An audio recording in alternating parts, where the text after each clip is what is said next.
My daughter-in-law threw our wedding gift on the floor and grabbed the microphone. "A blender? Your mom married a beggar."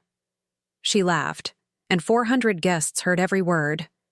What Brittany didn't know was that the beggar she mocked owned the very ground she stood on.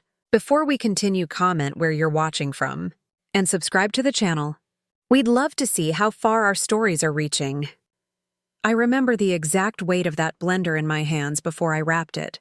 $49 at Target, the same model I'd used for 30 years to make Marcus's favorite smoothies when he was a boy. The red bow took me 20 minutes to get right. I wanted it to be perfect, even though I knew Brittany would hate it. She'd made her expectations clear at the engagement party 8 months earlier. "Nancy, I hope you understand that Marcus and I have refined tastes. We've registered at Tiffany's and Restoration Hardware. Nothing from big box stores, please." She'd said it with a smile, her hand resting on my son's arm, her French manicure catching the light. I registered the request. I also registered the way Marcus didn't flinch. The wedding was at Belmont Manor, a historic estate 20 minutes outside Nashville. $200,000 for the venue alone, according to the invoice I'd seen on Marcus's kitchen counter 3 months ago. Brittany had left it out, probably on purpose. The number was circled in red ink with a smiley face next to it. "Don't worry about the cost," Marcus had said when I asked. "Brittany's family is covering most of it." That was the first lie I caught. Brittany's family owned a struggling dry cleaning business in Murfreesboro. Her father drove a 2009 Camry with a dented bumper. They weren't covering anything. The ceremony was beautiful, I'll give her that. White roses everywhere, a string quartet playing Pachelbel, 397 guests plus the wedding party. I counted. I'd been a nurse for 34 years. Counting kept me calm. Frank sat beside me in the second row, wearing his one good suit, the same suit he'd worn to every wedding, funeral, and church service for the past 15 years. Navy blue, slightly shiny at the elbows. He'd wanted to buy a new one, but I told him it wasn't necessary. We were simple people. That's what Marcus always said about us to his friends. "My parents are simple people." The reception started at 6. Dinner was filet mignon and lobster tail. The cheapest bottle of wine on the table was $80. I watched Brittany work the room, kissing cheeks, accepting compliments, her Vera Wang gown trailing behind her like a cloud. Marcus stayed close to her all night. My son, who used to run to me after school with scraped knees and permission slips. My son, who called me every Sunday until he met Brittany. Now he looked at me like I was a stranger he was obligated to acknowledge. The gift table was set up near the band. Mountains of silver-wrapped packages, most of them the size of small appliances. I spotted the Tiffany blue boxes immediately. There were at least 12. I placed our gift at the end of the table.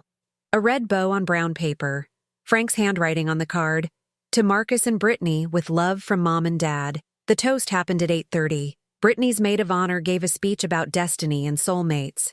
Marcus's best man, a fraternity brother I'd never liked, made jokes about bachelor parties in Vegas. Then Brittany took the microphone. "I want to thank everyone for coming," she said, her voice amplified through speakers that probably cost more than my car. "And I want to thank my amazing husband for making all my dreams come true." The crowd applauded. I clapped too. "Now," Brittany continued, "I thought it would be fun to open some gifts live. Let's see what treasures our loved ones have bestowed upon us." She started with the Tiffany boxes, crystal vases, silver picture frames, a set of champagne flutes that cost more than our monthly grocery budget. Each gift received squeals of delight and theatrical thank yous. Then she picked up our gift. "Oh, this one's from Marcus's parents," she said, reading the card. "How sweet." I felt Frank tense beside me. His hand found mine under the table. Brittany tore off the paper. The blender box was unmistakable. Red and white, with a picture of smoothies on the front. Target's house brand. The silence lasted maybe 2 seconds. Then Brittany laughed. Not a polite laugh. Not an embarrassed laugh. A cruel, sharp laugh that cut through the reception hall like a knife. "A blender?" She held it up for everyone to see. "A $49 blender?" She dropped it. The box hit the hardwood floor with a thud that echoed off the vaulted ceilings. "Your mom married a beggar." She was still holding the microphone. Every word was crystal clear. I always knew they were cheap, but this is actually embarrassing. I couldn't move. 400 faces turned toward me. Some looked away quickly. Others stared with the kind of morbid curiosity people reserve for car accidents. I looked at Marcus, my son, the baby I'd carried for 9 months. The boy I'd taught to ride a bike, the teenager I'd driven to college with tears streaming down my face. Not a nervous smile, not an apologetic smile. A satisfied smile, like something had finally gone according to plan. "Told you they were cheap," he said to Brittany. His voice was softer than hers, but the microphone caught it anyway. The speakers broadcast his words to everyone in the room. My chest felt like it was caving in. This wasn't just Brittany. This was Marcus. My son had planned this. He'd wanted me to be humiliated. Frank's hand left mine. I watched him reach into his jacket pocket and pull out his phone. His movements were calm, deliberate. 38 years of marriage, and I'd never seen him this calm. He typed something. One text, maybe 15 words. Then he put the phone away.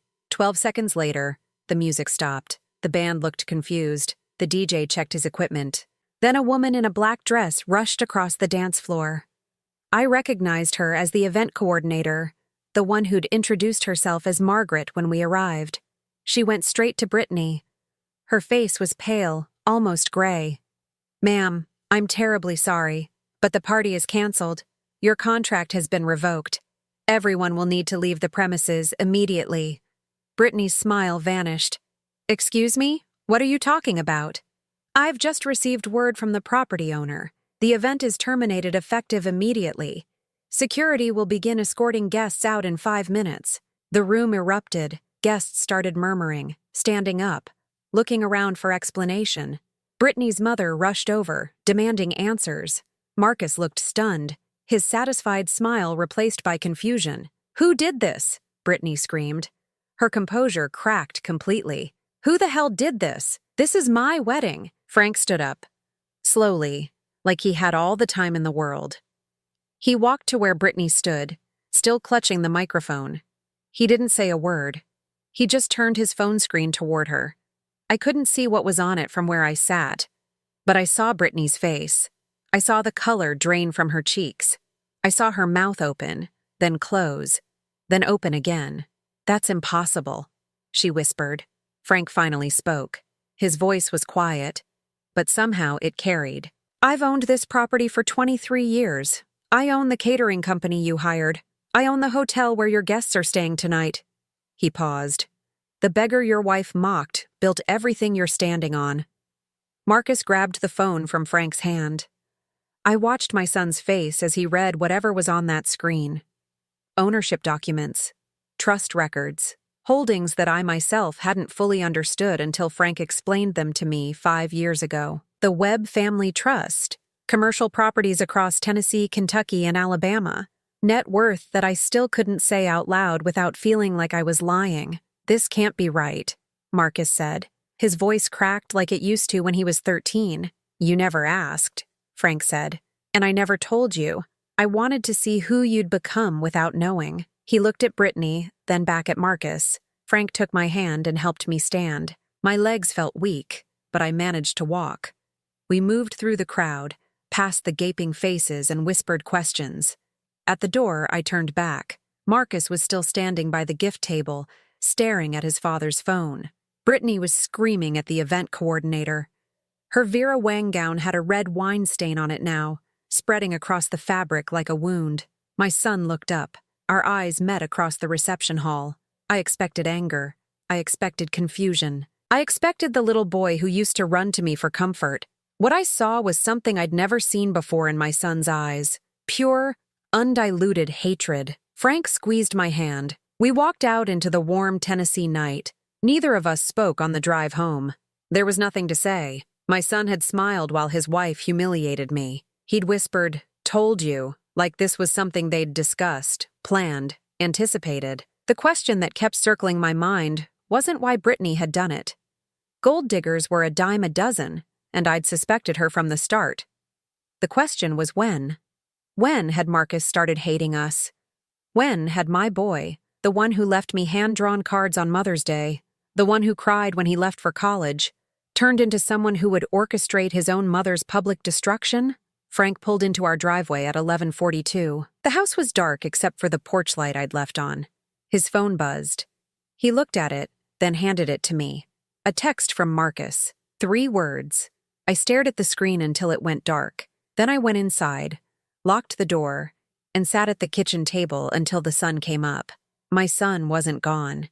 He'd been replaced by someone I didn't recognize, and somehow, that was worse than losing him entirely. The blender was still on the floor of Belmont Manor, $49. 30 years of memories. The same model I'd used to make his favorite strawberry smoothies on Saturday mornings. He'd forgotten that. He'd forgotten everything. Or maybe he remembered. And that's why he chose to destroy it.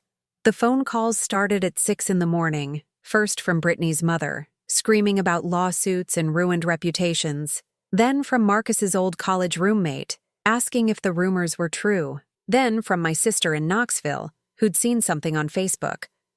By 8 o'clock, the video had been viewed 40,000 times. Someone at the wedding had recorded everything. Brittany holding up the blender, her laugh, the microphone catching Marcus's whisper, Frank's calm walk across the room, the event coordinator's pale face, all of it in high definition, with the caption, "Bride humiliates mother-in-law, doesn't know MIL's husband owns the venue." I watched it once. That was enough. Frank made coffee while I sat at the kitchen table. He moved around the kitchen with the same quiet efficiency he'd had for 38 years. Same routine, same measured scoops, same patience while the machine gurgled and dripped. "You should have told me," I said. It was the first thing I'd said since we'd left the wedding. About everything. He set a mug in front of me. Black, the way I liked it. "I told you 5 years ago. You told me we had savings, investments. You didn't tell me we owned half of downtown Nashville." Frank sat across from me. His face looked older in the morning light. 63 years old, and I was only now seeing him clearly. "I started with one building," he said, 34 years ago, a warehouse near the river that nobody wanted. I fixed it up, rented it out, bought another, then another. I never meant it to become what it became.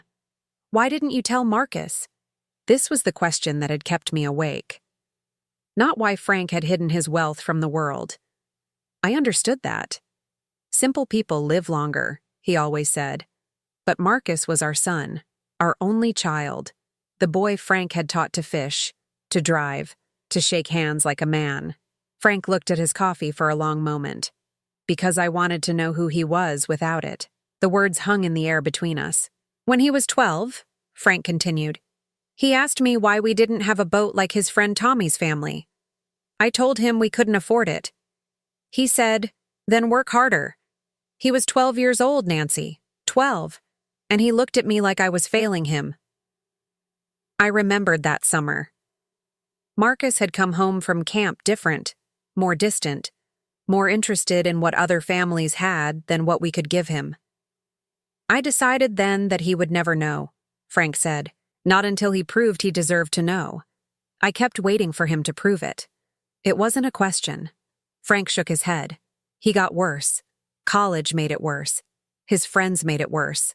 Then Brittany." He trailed off. My phone buzzed. A text from a number I didn't recognize. I opened it. It was a screenshot of an email chain. The sender was Marcus. The recipient was Brittany. The date was 6 months ago. My parents are pathetic. They live like they're poor when they probably have a decent nest egg hidden somewhere. The old man's too proud to spend it. Here's my plan. We make them feel guilty. Humiliate them at the wedding with something small. They'll overcompensate. Write us a big check to make up for it. Classic guilt play. Brittany's response. "What if they don't have money?" Marcus. "Then we divorce in a year and move on. But I've seen their bank statements. They're hiding something. Trust me." I read it 3 times. Each time the words cut deeper. My son had orchestrated my humiliation as a shakedown, a con. He thought we were hiding money, and he'd planned to guilt us into giving it to him by embarrassing us in public. "Who sent this?" I asked Frank. He took the phone, looked at the screenshot, and sighed. I had someone monitor Marcus's account 6 months ago. When I saw what he was planning, I decided to let it play out. I wanted to see how far he would go. I stared at my husband, the man I'd slept beside for 38 years, the man who apparently ran a commercial empire and conducted surveillance on our son without telling me. You knew, I said. You knew this would happen at the wedding, and you let it happen anyway. I knew something would happen. I didn't know what. I wanted you to see it for yourself. Frank reached across the table and took my hand. His palm was rough, calloused from years of work on properties he supposedly didn't own, because you would have defended him. You always defend him. I needed you to see who he's become without me poisoning the well. I wanted to be angry. Part of me was angry, but a larger part understood. I had spent 20 years making excuses for Marcus. He's just stressed. He's going through a phase. Brittany is a bad influence. Always an excuse. Always a reason why my perfect boy wasn't responsible for his own choices. The evidence on my phone screen didn't allow for excuses. My son had called us pathetic. He'd planned to manipulate us for money. He'd smiled while his wife threw my gift on the floor. What do we do now? I asked. Frank's jaw tightened. I removed him from my will 3 months ago. Everything goes into a trust for any future grandchildren, with you as the sole administrator. Marcus doesn't get a penny. He can try. I've been building this for 34 years. Every document, every signature, every transfer is airtight. My lawyers are the best in Tennessee. A memory surfaced. Marcus at 7 years old, sick with the flu, asking me to make him soup. I'd sat by his bed for 3 days, reading him stories, wiping his forehead with a cool cloth. He'd held my hand and said, I love you, Mommy. I'll take care of you when you're old. I'd believed him. I'd believed every word. There's something else, Frank said. He pulled out his phone and showed me another document. Marcus owes money, a lot of money. It was a ledger of debts, credit cards maxed out, personal loans from shadowy sources. A line item that simply said, VM, $340,000. Who's VM? I asked. Vincent Malone. He runs an illegal gambling operation out of a bar in East Nashville, high-stakes poker, sports betting, the kind of place where they break legs when you don't pay. My stomach dropped. Marcus gambles? Marcus has been gambling since college. He's good at hiding it, not good enough. $340,000. My son owed $340,000 to criminals. That's why he wanted the money, I said. That's why he planned the wedding humiliation. He needs to pay them back. Frank nodded. Brittany doesn't know the full extent. She thinks he has debts, but she doesn't know about Vincent. She married him thinking he was the son of wealthy parents who would eventually die and leave everything to him. And now she knows we're wealthy, actually wealthy. Now she knows, which means she's going to push harder, and Marcus is going to get desperate. My phone buzzed again. This time it was Marcus. We need to talk. Dinner tomorrow. Neutral location. Bring Dad. I showed Frank the message. He read it, then looked at me. He's going to ask for money. He'll apologize, make excuses, promise to change. Then, he'll ask for money. Frank's eyes were hard. That depends on what kind of mother you want to be. The kind who saves her son from consequences, or the kind who lets him face them. I thought about the email, the word pathetic, the calculated cruelty of the wedding plan. Then I thought about Marcus at 7, holding my hand. Both versions of my son existed. The question was, which one was real, and which one was the mask? I'll meet him, I said. But I'm not promising anything. Frank nodded. I'll come with you. But Nancy... He paused, making sure I was listening. Whatever he says tomorrow, remember the email. Remember how he smiled when Brittany dropped that blender. The boy you raised is gone. The man who replaced him sees you as an ATM. The words hurt because they were true. I spent the rest of the day going through old photo albums. Marcus as a baby, Marcus at his first baseball game, Marcus at graduation, hugging me with tears in his eyes. One photo stopped me cold. Marcus at 5, standing in our tiny kitchen, wearing my apron that dragged on the floor. He was holding a wooden spoon, grinning at the camera with flour on his nose. That was the day he'd insisted on helping me bake cookies for his kindergarten class. "I want to do it myself, Mommy," he'd said. "I want everyone to know my mom makes the best cookies." We'd spent 3 hours in that kitchen. He'd cracked eggs wrong, spilled sugar on the floor, and burned his finger on the cookie sheet.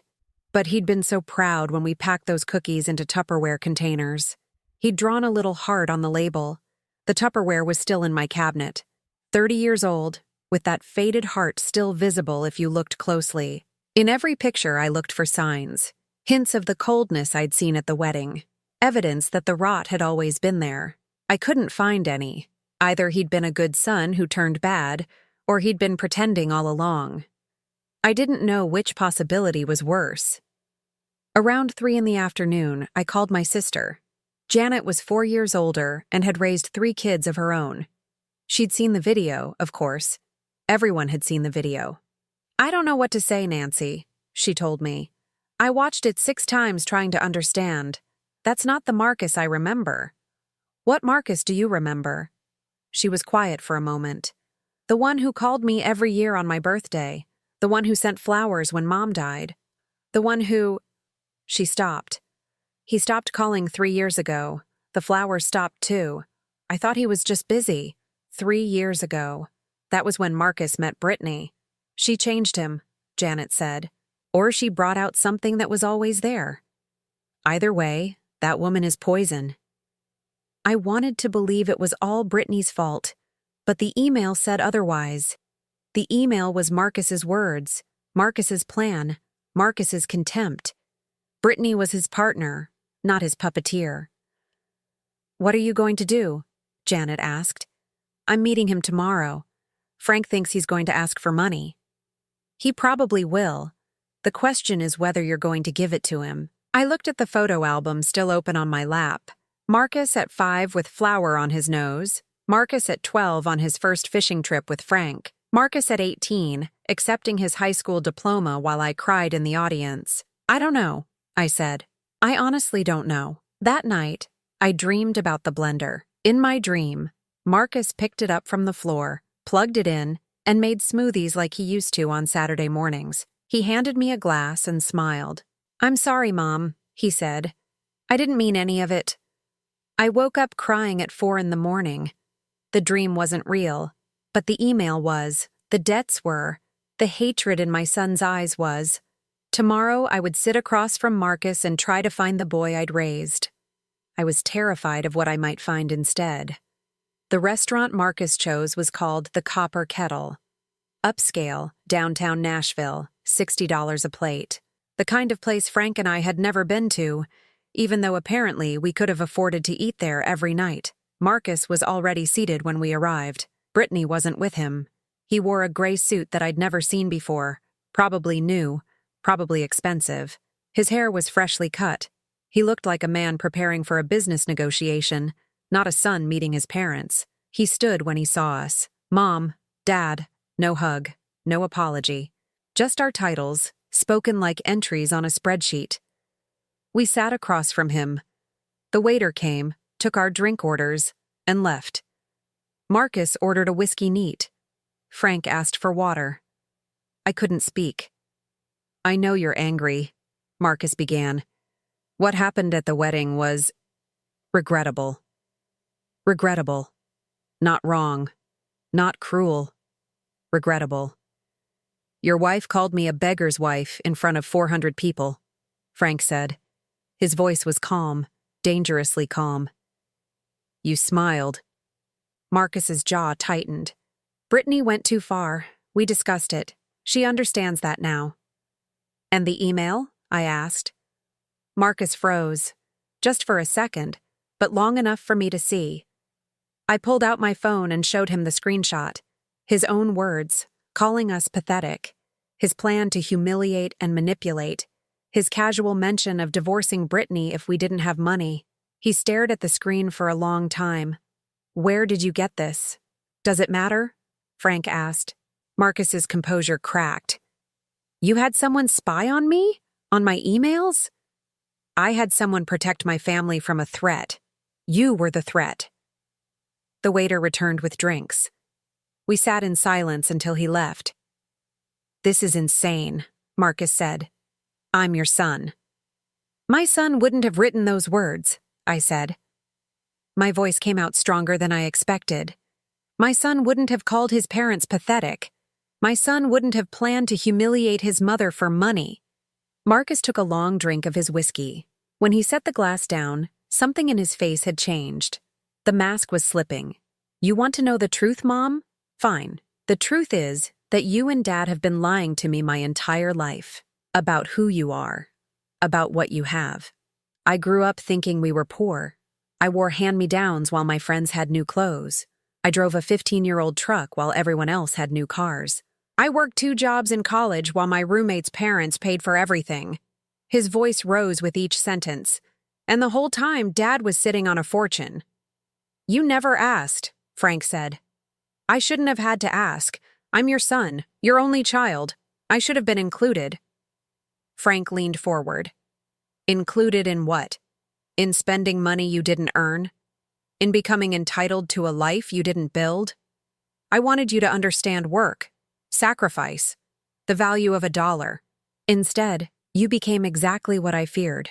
Someone who sees his parents as obstacles between him and money. Marcus laughed. It was an ugly sound. Nothing like the laugh I remembered from his childhood. You know what I see when I look at you, Dad? A man who tested his own son.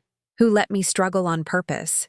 Who kept secrets and played games instead of just being a father. I was a father. I taught you everything I knew. I showed up to every game, every recital, every graduation. I was there. You were there with empty pockets and full bank accounts. The words hung in the air. I watched my husband and my son stare at each other across a restaurant table, and I realized something terrible. They were both right. Frank had tested Marcus. He'd kept secrets. He'd wanted Marcus to prove himself, and Marcus had failed the test spectacularly. But Marcus had also been raised by a father who withheld himself, who kept the biggest part of his life hidden, who watched his son struggle and chose not to help. Neither of them was innocent. This isn't why we came, I said. We didn't come to relitigate the past. Marcus turned to me. For a moment, I saw the boy he used to be, hurt, confused, desperate for approval. Why did you come, Mom? Because I needed to understand. The wedding, the email. You owe money, Marcus. A lot of money. His face went pale. Who told you that? It doesn't matter. $340,000. Vincent Malone.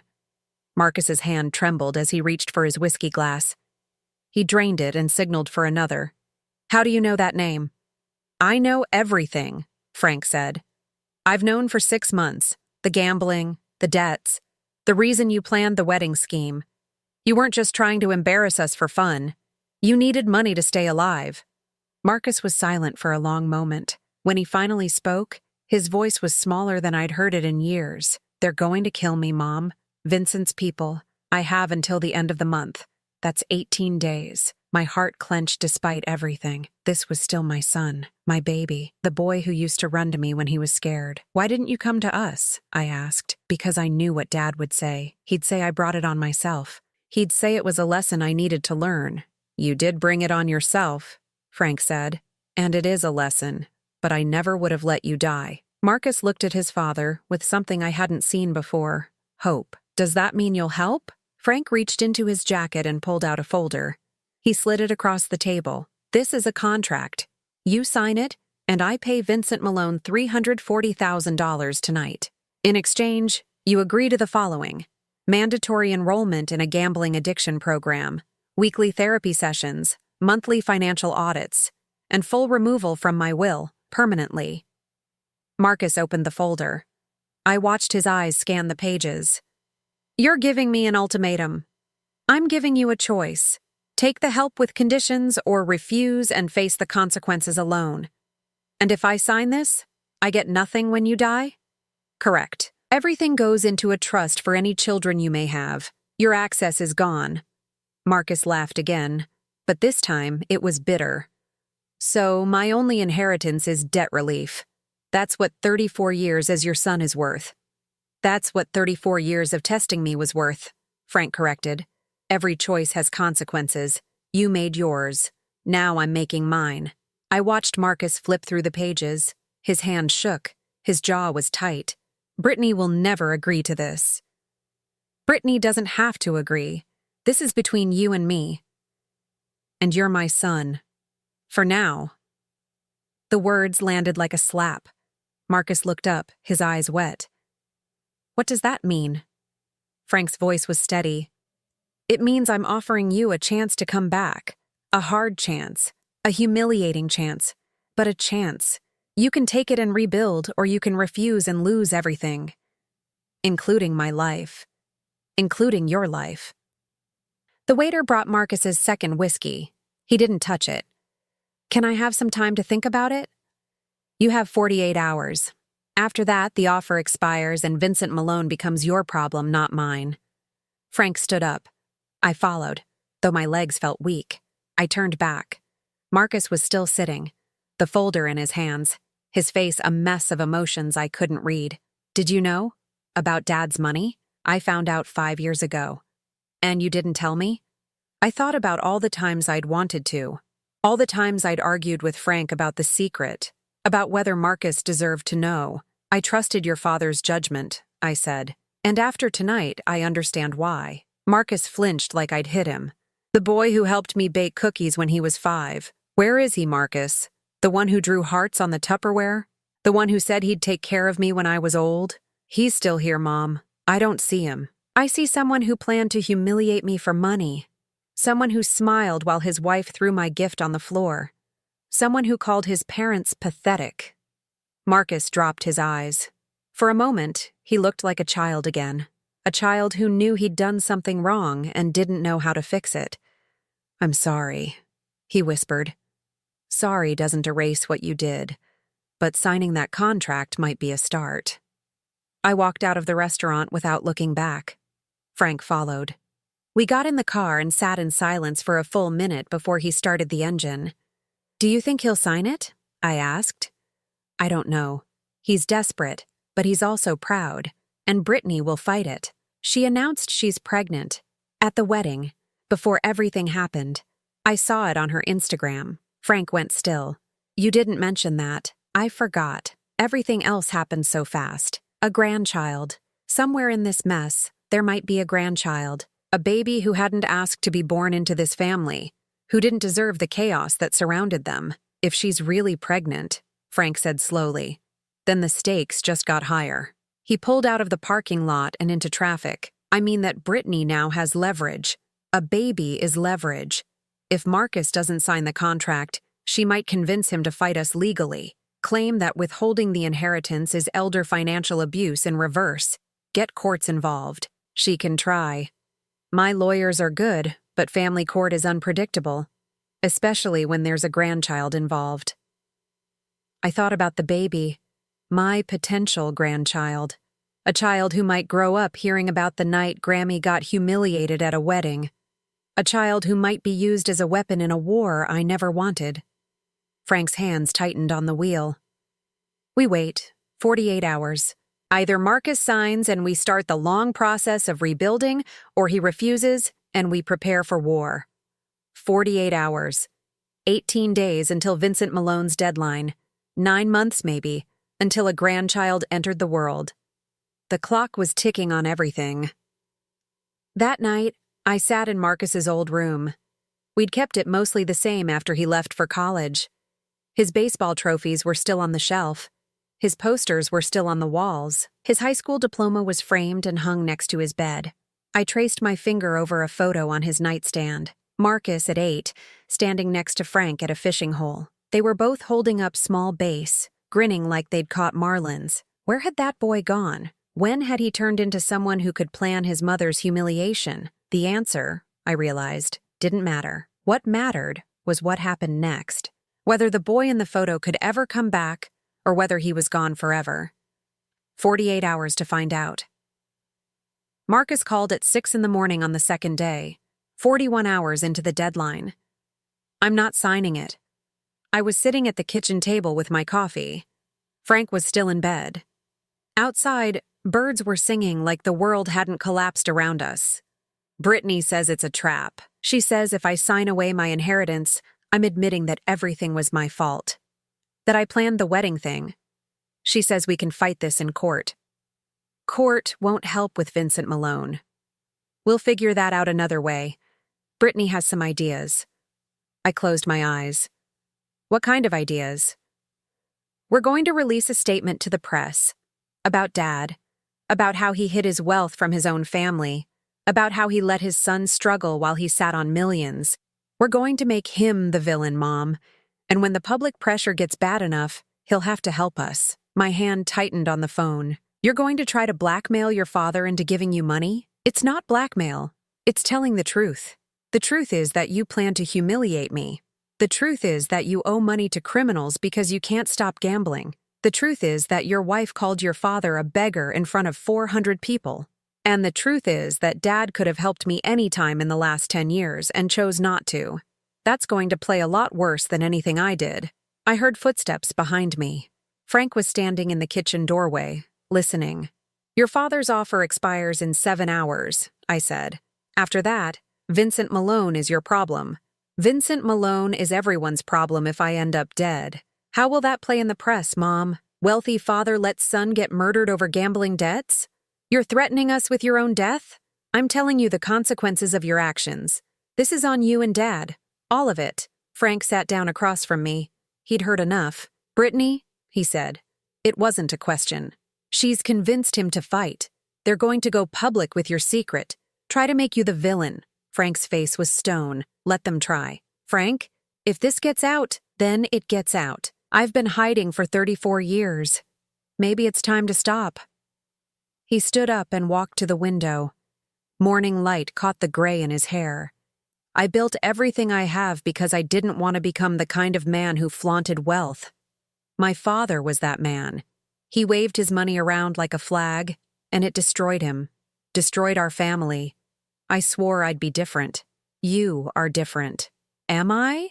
I hid everything from my own son. I tested him instead of teaching him. I watched him spiral and told myself it was a lesson he needed to learn. He turned to face me. Maybe Marcus is right. Maybe this is partly my fault. Don't do that. Don't let him manipulate you. It's not manipulation if it's true, Nancy. I got up and went to him, put my hand on his arm. You made choices. Some of them were wrong, but Marcus made choices too. He chose to gamble. He chose to lie. He chose to plan my humiliation.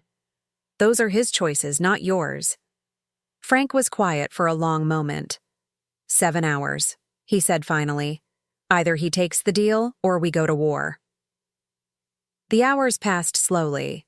Frank made calls to his lawyers. I called Janet, who told me to stay strong. I tried to eat lunch but couldn't manage more than a few bites. At noon, my phone buzzed with a news alert. Local businessman's hidden fortune revealed. Son claims father let him suffer in poverty. They'd done it. Marcus and Brittany had actually done it. I clicked the link. The article was on a Nashville gossip site, the kind that thrived on local scandals. It painted Frank as a heartless miser who'd accumulated wealth while his family struggled. There were quotes from sources close to the family, claiming that Frank had refused to help with college tuition, medical bills, car payments, all lies. We'd paid for Marcus's college. We'd helped with his first car. We'd given him money for the down payment on his condo. But lies told confidently have a way of becoming truth. Frank read the article over my shoulder. They're moving faster than I expected, he said. Brittany must have had this ready. We respond. But not today. Today, we let them think they've won. Frank pulled out his phone. Because Vincent Malone doesn't care about press releases. He cares about money. And Marcus just went public with information that makes him look even more like a deadbeat. I didn't understand at first. Then it clicked. Vincent will see the article. He'll know Marcus is trying to shake down his wealthy father instead of paying his debts. Exactly, and men like Vincent don't appreciate being pushed to the back of the line. The deadline passed at 1 o'clock. Frank's offer expired. Marcus hadn't signed. At 3 o'clock, my phone rang. Unknown number. The voice was male, calm, professional. My name is Vincent Malone. I believe you know who I am. My blood went cold. I put the phone on speaker so Frank could hear. I know who you are. Good. Then you know I'm not a man who makes empty threats. Your son owes me $340,000. He has 14 days to pay it, or I'll be forced to take alternative measures. Marcus is an adult. His debts are his responsibility. Vincent laughed. It was a pleasant sound, which made it worse. Mrs. Webb, I read the article today. Very interesting. Your husband is a wealthy man who pretended to be poor. Your son is a desperate man who humiliated his mother for money. This is quite the family drama. I want my money. I don't care where it comes from. If Marcus can't pay, perhaps his wealthy father can. Consider this a courtesy call. 14 days, Mrs. Webb. After that, things become unpleasant. I stared at the phone. My hands were shaking. He called me, I said. Not Marcus. He called me. Frank's jaw was tight. He's trying to scare you into paying. It's a common tactic. Frank didn't answer, which was answer enough. That night, I couldn't sleep. I kept thinking about Vincent's voice, the calm professionalism of a man who hurt people for a living.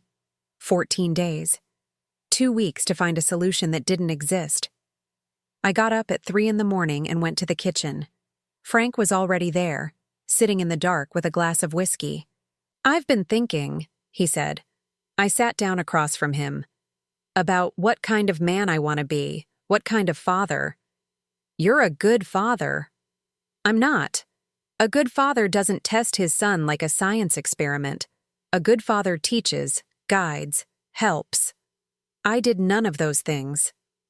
Let me finish. He took a drink. I've spent 34 years hiding. From the world, from Marcus, from myself. I told myself it was virtue, humility, but it was fear. Fear of becoming my father, fear of raising a son who only wanted my money. Instead, I raised a son who resents me, who sees me as an obstacle, who planned to humiliate his mother because he was desperate and didn't believe I would help. I reached across the table and took his hand. What are you saying? Frank looked at me with eyes that were older than I'd ever seen them.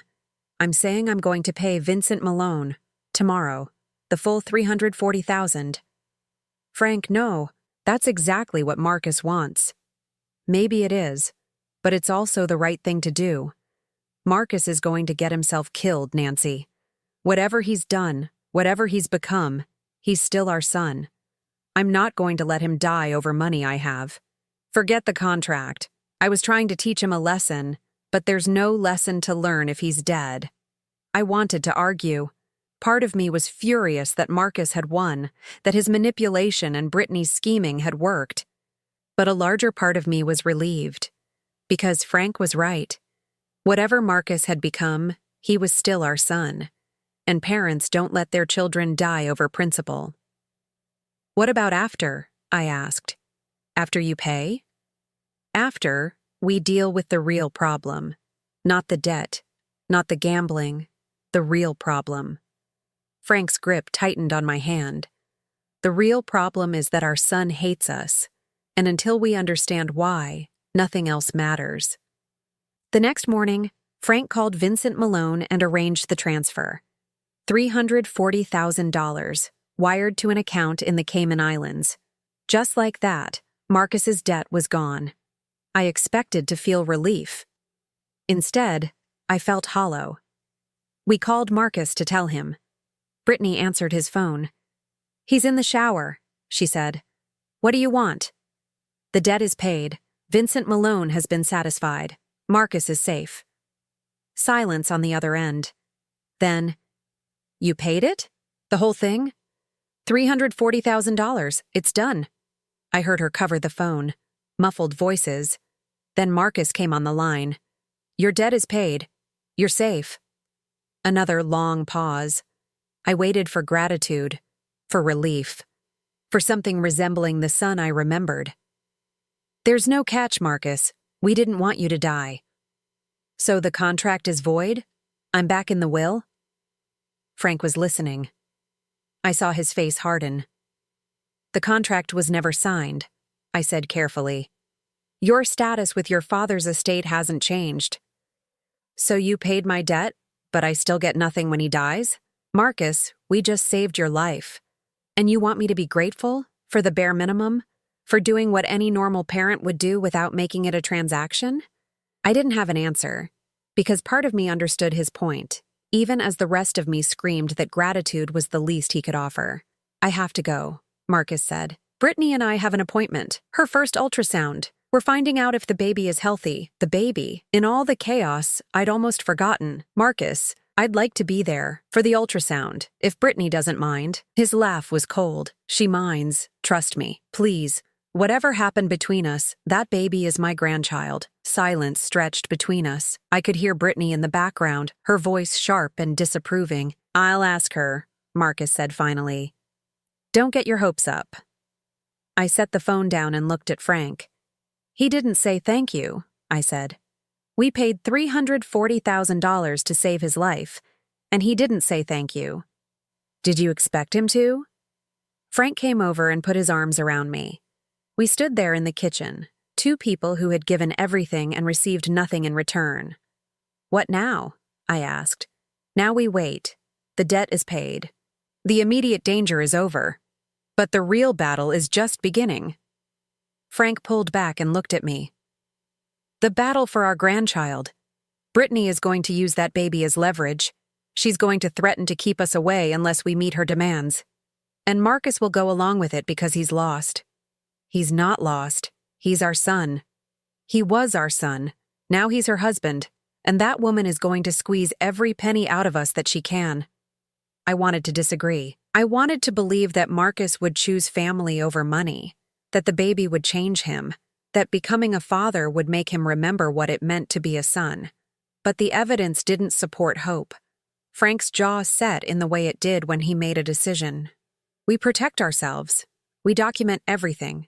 Every conversation, every demand, every threat. And when the time comes, and it will come, we fight back with everything we have. We'd saved our son's life, but we hadn't saved our son. That, I was beginning to understand, might be impossible. 3 weeks after we paid Marcus's debt, I came home to find my jewelry box empty. Frank was at a meeting. I'd gone to the grocery store for an hour. When I returned, the back door was unlocked and my bedroom had been ransacked. The jewelry box had belonged to my mother. Inside were pieces collected over 6 decades, my grandmother's engagement ring, my mother's pearl necklace, the diamond earrings Frank gave me for our 25th anniversary.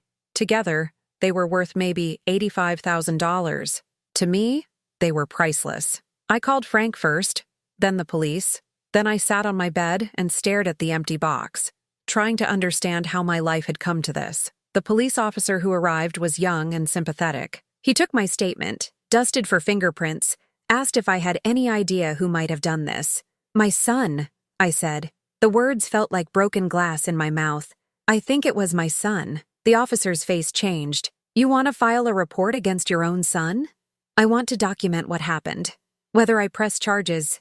I couldn't finish the sentence. Frank came home while the police were still there. He listened to the officer's summary, looked at the ransacked bedroom, and said nothing. After the police left, he sat down next to me on the bed. It was Marcus, he said. It wasn't a question. Who else would know where I keep my jewelry? Who else would know we'd both be gone at the same time? He must need money again. Vincent Malone was the big debt, but there were others. Credit cards, personal loans. He's probably back at the tables trying to win back what he lost. I thought about the jewelry. Each piece had a memory attached. My grandmother's ring, worn by 3 generations of women in my family. My mother's pearls, given to her on her wedding day in 1952. The diamond earrings Frank had saved for a year to afford. Marcus had taken all of it without a thought. I can't do this anymore, I said. I can't keep pretending he's going to change. Frank took my hand. What do you want to do? I want to confront him. I want to look him in the eye and ask him why. Not the money. Not the gambling. Why he hates us so much that he would steal from his own mother. Frank was quiet for a moment. And if you don't like the answer, Then at least I'll have one. We drove to Marcus's apartment that evening. The building was nice, in a trendy part of Nashville. Brittany had insisted on it during the engagement. $3,000 a month in rent, paid for by money Marcus didn't have. Marcus answered the door in sweatpants and a wrinkled t-shirt. He looked like he hadn't slept in days. "Mom, what are you doing here? You know why we're here," Frank said. "Let us in." Marcus hesitated, then stepped aside. The apartment was a mess. Takeout containers on every surface. Clothes on the floor.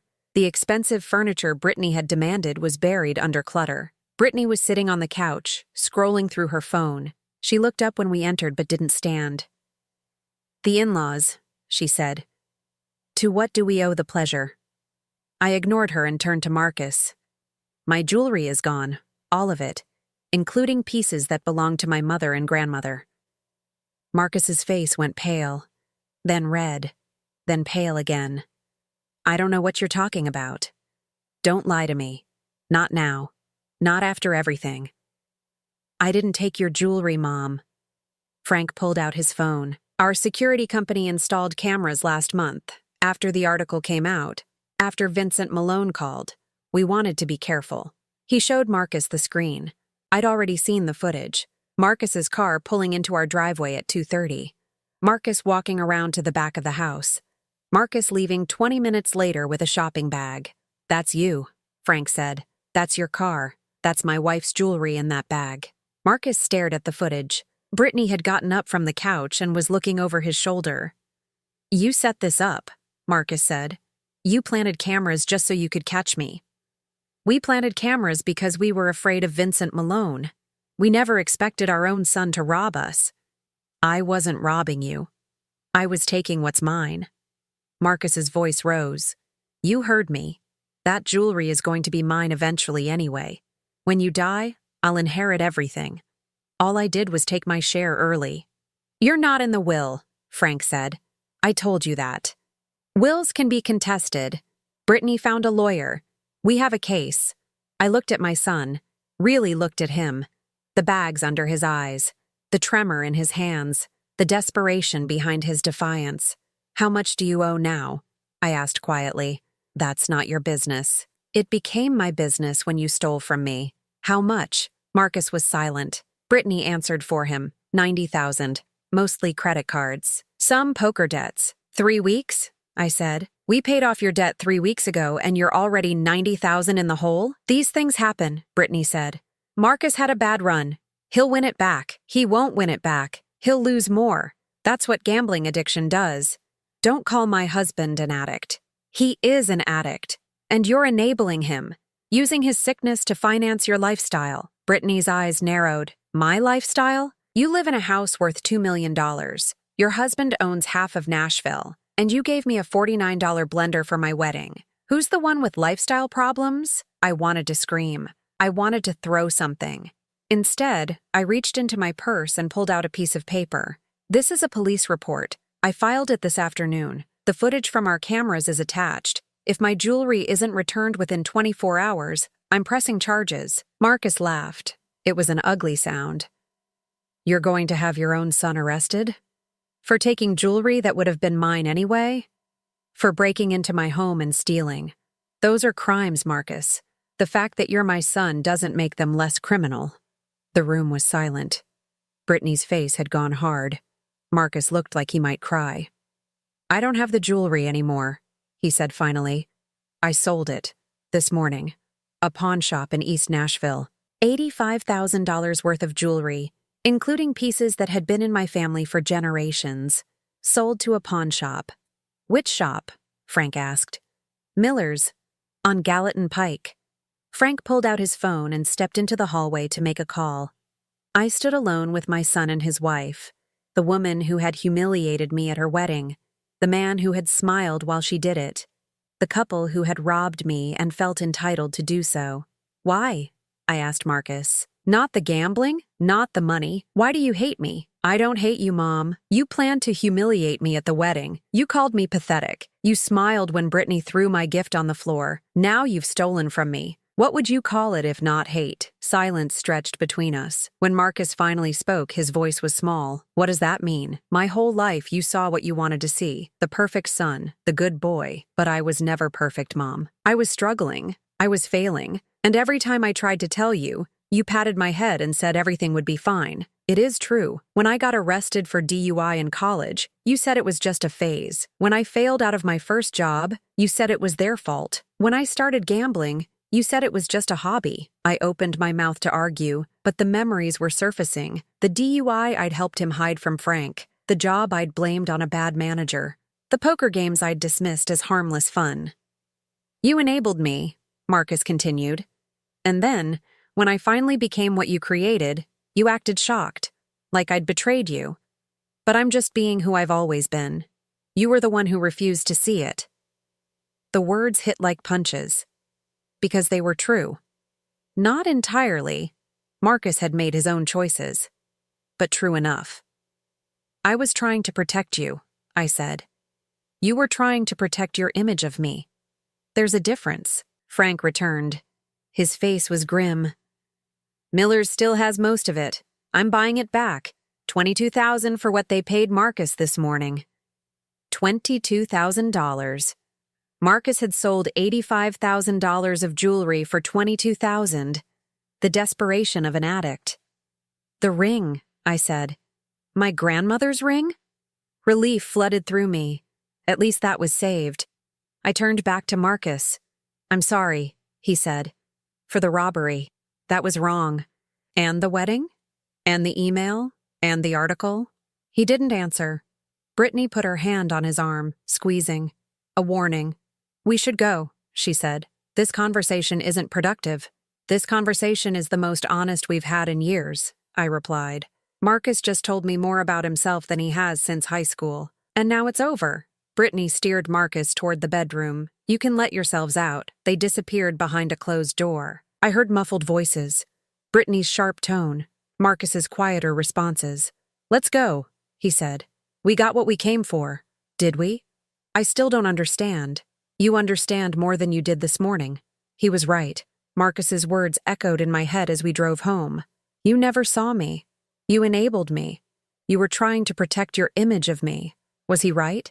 Had I created this by refusing to see what was really happening? Or was he just a man looking for someone to blame?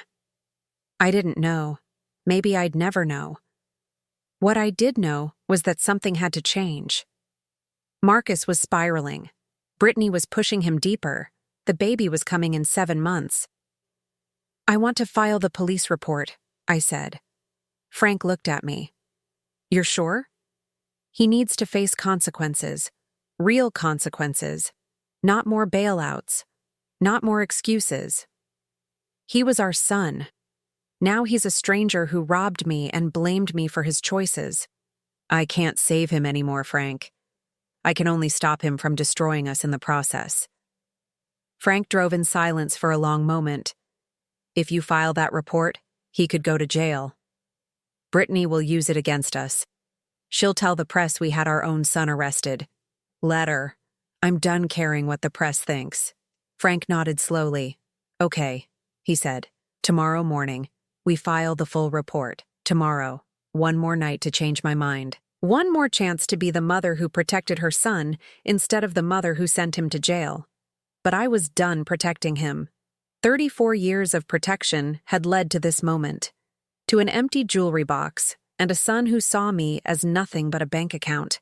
It was time for Marcus to face the world without me standing between him and the consequences, even if it destroyed us both. 18 months have passed since I filed the police report. Marcus served 8 months in the county jail. Burglary charges, reduced from felony to misdemeanor through a plea deal. His lawyer argued first-time offense, family situation, upcoming baby. The judge was lenient. Brittany filed for divorce the day after Marcus was sentenced. She claimed she had no idea about the robbery, no knowledge of his gambling addiction, no involvement in any of it. The press ate it up. Gold digger wife abandons addict husband in his darkest hour.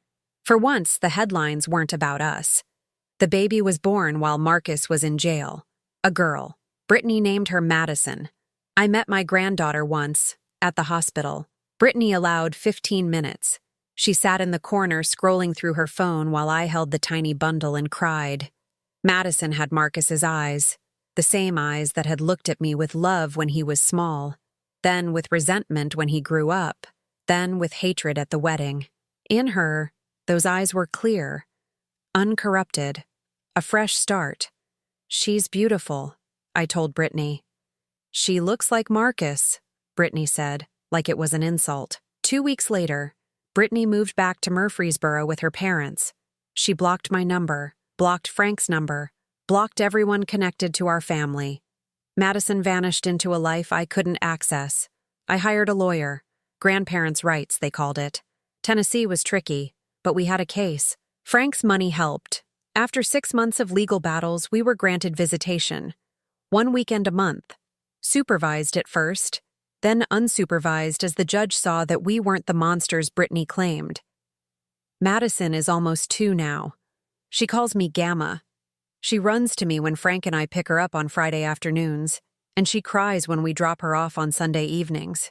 Brittany tolerates us. She doesn't like us. She probably never will, but she's learned that fighting Frank's lawyers costs money she doesn't have.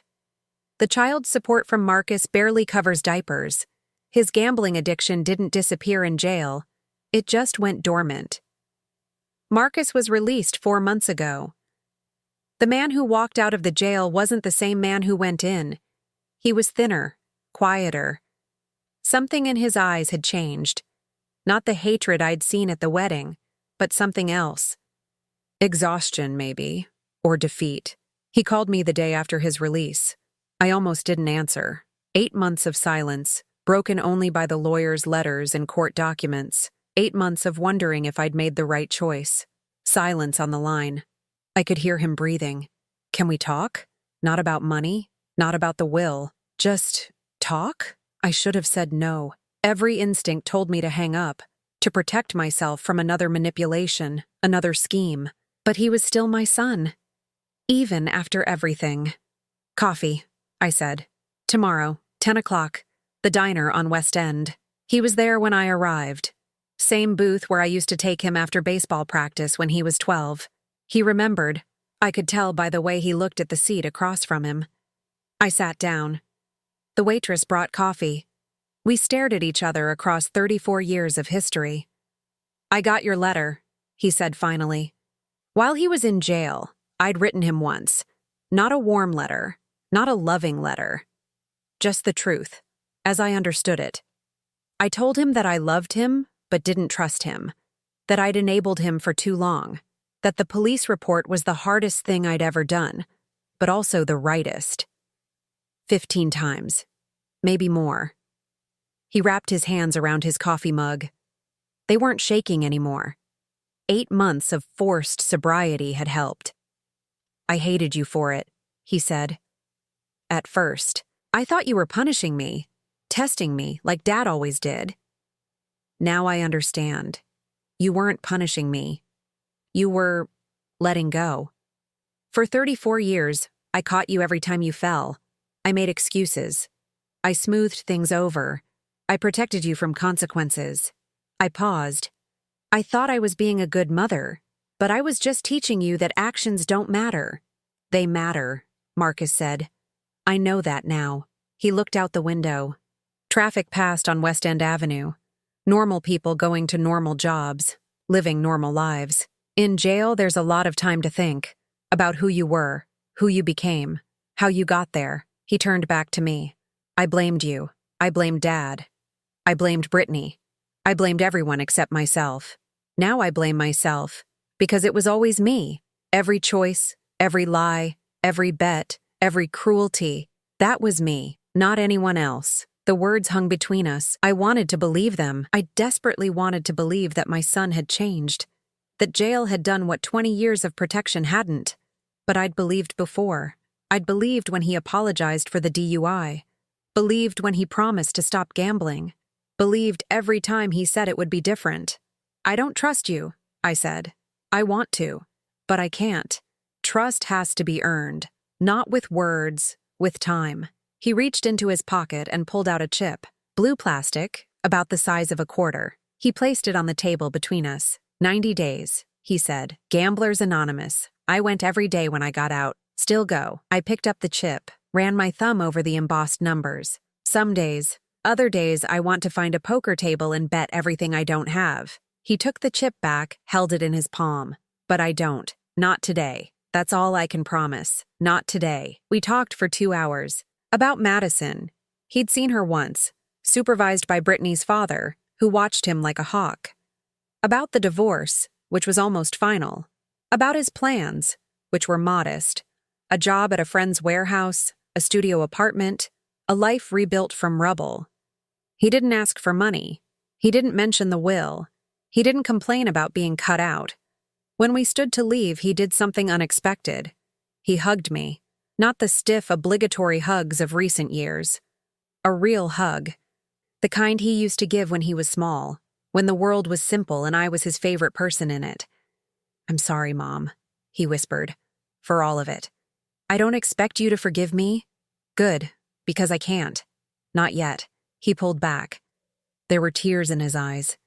Maybe in mine too. "Can we try again?" he asked.